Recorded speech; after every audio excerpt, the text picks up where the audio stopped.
finally some movement forward for the India Bloc after losing several alliance partners. Today, the Congress and Samajwadi Party announced a seat-sharing formula for Uttar Pradesh. In the coming general elections, the Congress will contest 17 of UP's 80 Lok Sabha seats, while the Samajwadi Party will be allotted the remaining 63. Now, this is the first major seat share deal announced by the opposition alliance. अंत भला तो सब भला, क्या समझे? तो क्या माना जाए? आप समझदार हो? सब गठबंधन होगा, सीट शेयरिंग को लेकर के विवाद छिड़ा हुआ है। कोई विवाद नहीं है, आपके सामने सब चीजें साफ हो जाएंगी बहुत जल्दी। जी नरेश जी, कल शाम तक अग्रीमेंट नहीं था, आज दोपहर में हो गया। कल शाम से आज दोपहर के बीच में क्या बदला, क्या बातें हुई जो ये अग्रीमेंट समाजवादी पार्टी और कांग्रेस के बीच में? जो हमें जानकारी है हमारे राष्ट्रीय नेतृत्व के द्वारा कि उत्तर प्रदेश में समाजवादी पार्टी 63 सीटों पर और भारतीय राष्ट्रीय कांग्रेस 17 सीटों पर लड़ेगी, जिसका विवरण मैंने पेश कर दिया। और मध्य प्रदेश में समाजवादी पार्टी एक सीट पर लड़ेगी। अगर हम बात करें जिन सीटों पर ऑलरेडी प्रत्याशी उतार चुके हैं, क्या उनसे समाजवादी पार्टी के प्रत्याशी वापस लेंगे? वो हमारा काम है। अविनाश जी, सबसे अहम सवाल ये है, कल शाम से लेकर आज सुबह तक में क्या ऐसी बातचीतें हुई जो अग्रीमेंट आ गई और इंडिया गठबंधन मजबूत अब थोड़ा सा दिखने लगा है? देखिए, हर शाम और हर सुबह ये चर्चा चल रही थी और इसमें प्रोग्रेस हो रहा था। जो भी प्रगति इसमें हुई उसका आज हम लोगों ने घोषणा उसकी की। ये प्रक्रिया सतत पिछले महीने 1.5 महीने से चल रही थी और बहुत गंभीरता के साथ हर चुनावी क्षेत्र को लेकर उसकी समीक्षा और उसके चलते हुए उसके प्लस माइनस हम लोग कैलकुलेट किए थे। मुझे खुशी है कि आज इन 80 सीटों पर 17 सीटों पर कांग्रेस चुनाव लड़ेगी और अन्य 63 सीटों पर समाजवादी पार्टी और अन्य दल लड़ेंगे। इसकी घोषणा आज हमने यहाँ सीटों में रायबरेली, अमेठी, क्या एनीबडी विद गांधी सरनेम के साथ वहाँ पे दोनों पे लड़ेंगे? गांधी परिवार, आदरणीय राहुल जी या आदरणीय प्रियंका जी, ये निर्णय उनको स्वयं लेना है। All right, let's go across to Tanish now for more. And Tanish, so finally that seat sharing agreement arrived at the Congress, getting the 17 seats. What more do we know at this point? Also interestingly, the Congress will be fighting from the Prime Minister's constituency. Yes, exactly. Gargi, the tussle is finally over between both the parties regarding the seat sharing. Yesterday, as Rahul Gandhi's yatra was entering Lucknow, Samajwadi Party came up with a list of 5 more candidates in which it had Varanasi as well. Now, Varanasi is the constituency from where UP Congress President Ajay Rai has been fighting elections against Prime Minister Narendra Modi and has been fighting elections in 2004. He fought elections in 2014 also and 2019 also. So, of course, now Samajwadi Party will take back its candidate from the Varanasi constituency.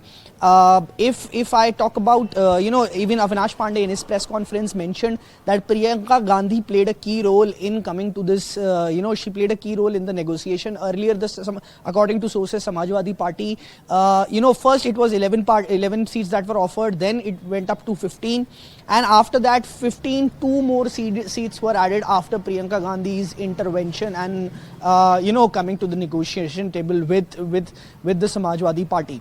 So finally, the deal has been set at 17 and 63. But again, if we see it carefully, 63 is for Samajwadi Party and others. Now in others there are smaller parties in Uttar Pradesh with which Samajwadi Party fought in alliance in the 2024 assembly elections here in Uttar Pradesh. 2022 assembly elections here in Uttar Pradesh. Now one point here that it remains to be seen how will the Samajwadi Party if it will accommodate the smaller parties here.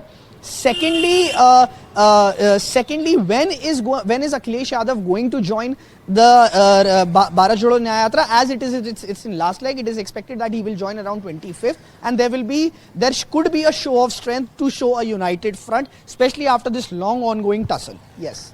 Right, he will join the Yatra now that the deal is finally done, I expect. Thanks so much, Tanish, for joining us with all those details. Now, not such good news for the India Alliance or India Bloc here in Delhi, as the alliance between the Aam Aadmi Party and Congress for the upcoming Lok Sabha elections in Delhi is on the brink of collapse over seat sharing, is what sources have said. The Congress is pushing for 4 seats out of the 7 Lok Sabha seats and is refusing to negotiate, and Aam Aadmi Party saying the Congress is not serious about the alliance.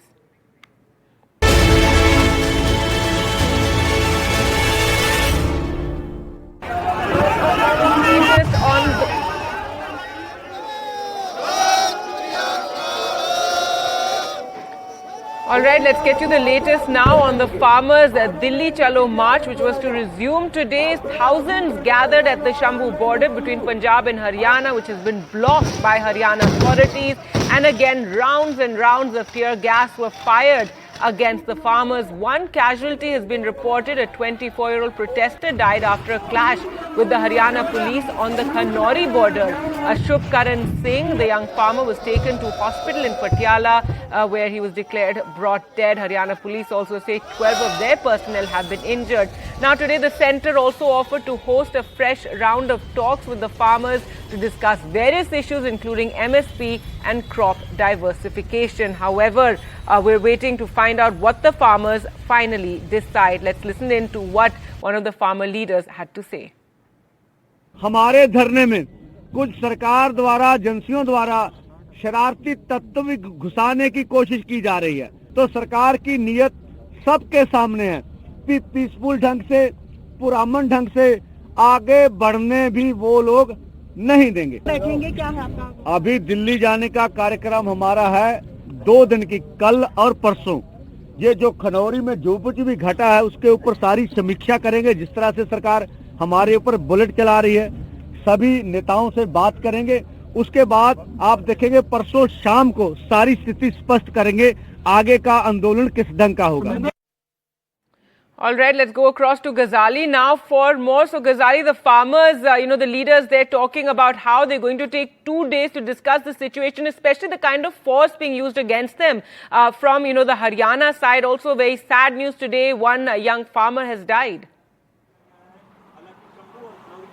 Yeah, very sad development through the day. Utter chaos, and it appeared as if farm union leaders were sandwiched between the Punjab police and Haryana police, because despite the presence of Punjab police near the Shambhu border in Punjab's territory, or say in the area of Punjab state, tear gas shells were continuously and repeatedly dropped on the protesters from Haryana side, and on multiple occasions we reported that this was done without any provocation.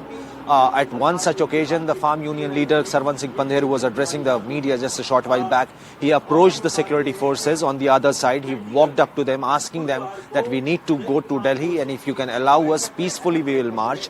The police forces perhaps told him that you can only leave the spot with 4 in a group of 4 people can march, and then only we will allow. After which Mr. Pandher said that we are on tractors, so it is not possible. While he was marching back, suddenly the tear gas shells started getting dropped from the drone. But a sad development from Kanori border, where clash happened between the farmers and the protesters, and one protesting farmer, a 22-23-year-old farmer from Bhatinda, he has died.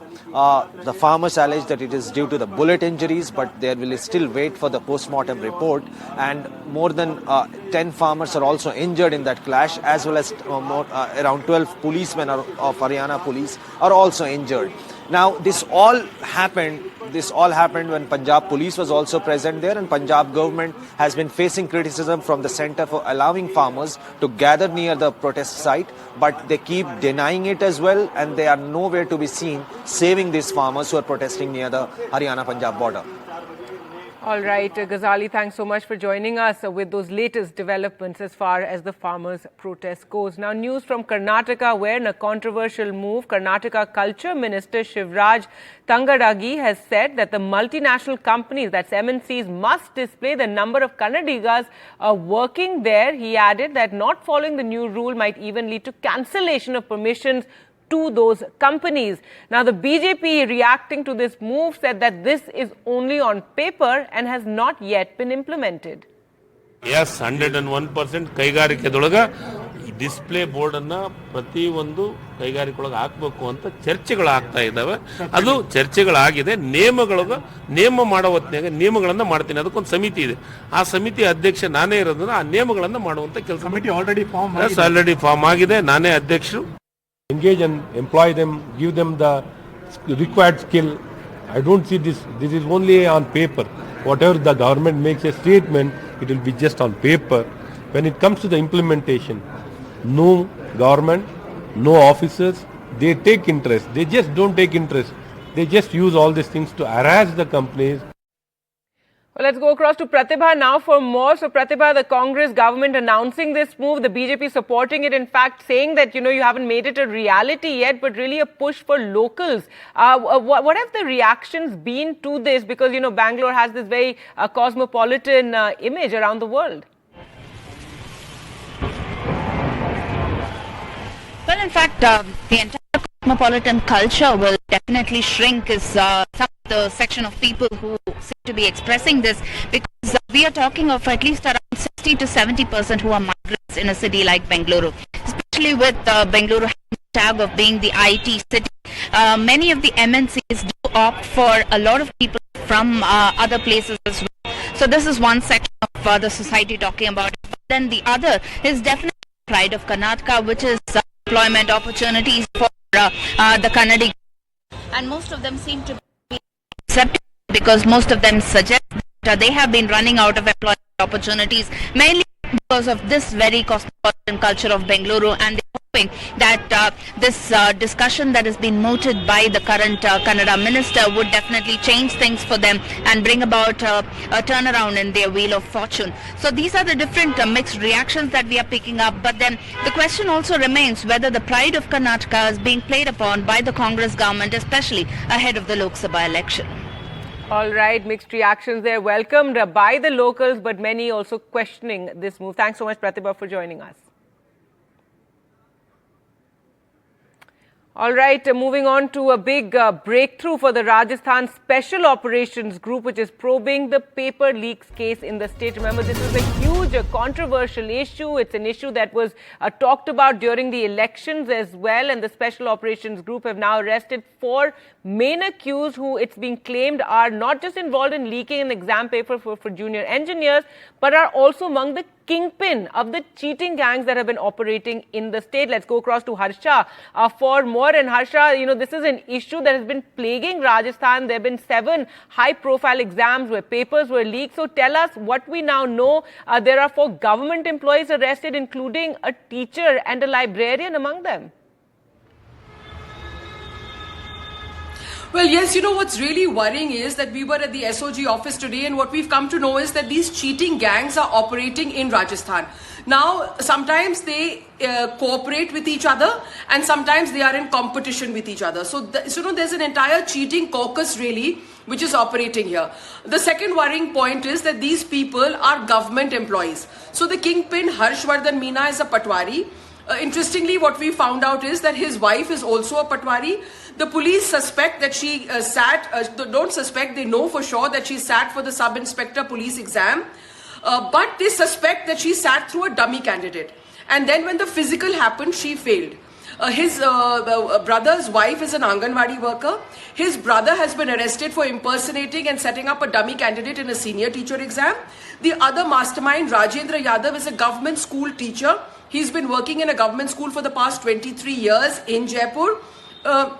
Ironically, they leaked the junior engineer exam paper. His son, Rajendra Yadav's son, is actually a junior engineer. He works in the government. His daughter-in-law is a senior teacher. And, apart from these 4 people, all of whom are government employees, there are at least 50 other government employees today in various government departments in Rajasthan whose role is under scanner for paper leaks. Now, the SOG has written to the departments and asked for inquiry and further action against them.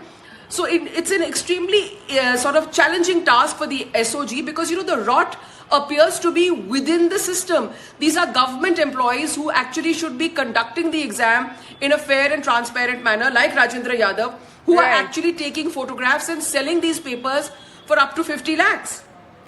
All right, Harsha, very shocking. And 4 government employees now found to be the kingpin of this entire paper leak issue that is plaguing Rajasthan. Thanks so much for joining us with all those details. News now from Pakistan, where Pakistan Muslim League Nawaz and Pakistan People's Party finally reached an agreement to form a new coalition government. This is after days of intense negotiations. The Pakistan Muslim League Nawaz, that's PMLN President Shehbaz Sharif, will be Prime Minister again. And at the same time, PPP co-chairman Asif Zardari will become the country's president once again. This as Imran's PTI has hit out at this new government and what they claim is a stolen mandate. इंशाअल्लाह ताला हम मिलके मुकाबला करेंगे. After a political stalemate lasting weeks, Pakistan has a new Prime Minister, with Shehbaz Sharif all set to return to power as Prime Minister and Asif Ali Zardari as President. Islamabad has a new coalition government yet again. After days of frantic negotiations, the Pakistan Muslim League Nawaz and Pakistan People's Party joined hands in the early hours of Wednesday. Pakistan को इस crisis से निकालने के लिए मुआशी जमहूरी हमारे मुआशरे में जो तकसीम फैला हुआ है, अब पाकिस्तान पीपल्स पार्टी और मुस्लिम लीग नवाज हुकूमत बनाने जा रहे हैं. अब उम्मीद है कि इंशाअल्लाह ताला जल्द से जल्द शहबाज शरीफ साहब एक बार फिर मुल्क का वज़ीर आज़म बनेगा. Under the agreement, the PMLN will get the posts of Prime Minister, Punjab Chief Minister and Speaker of National Assembly. The PPP will get the presidency as well as the governor posts in Punjab and Khyber Pakhtunkhwa. The PPP will not be a part of Sharif's cabinet. Reacting to the announcement, Imran Khan's Pakistan Tehreek-e-Insaf has accused the coalition of being mandate thieves. Though PTI-backed independent candidates secured 93 seats, the party was not allowed to contest the polls. Imran Khan, the party chief, is in jail for a decade on charges of corruption. The announcement of the coalition comes days after the former Rawalpindi Commissioner Liaquat Ali Chatta admitted to rigging the elections in favor of the PMLN. On Wednesday, the US State Department called for such interference to be investigated. I saw that report. Any claims of interference or fraud should be fully and transparently investigated, excuse me, in accordance with Pakistan's own laws and procedures, and that of course includes this claim as well. While Pakistan may soon have a new government, only time will tell if it will bring political and economic stability in the country.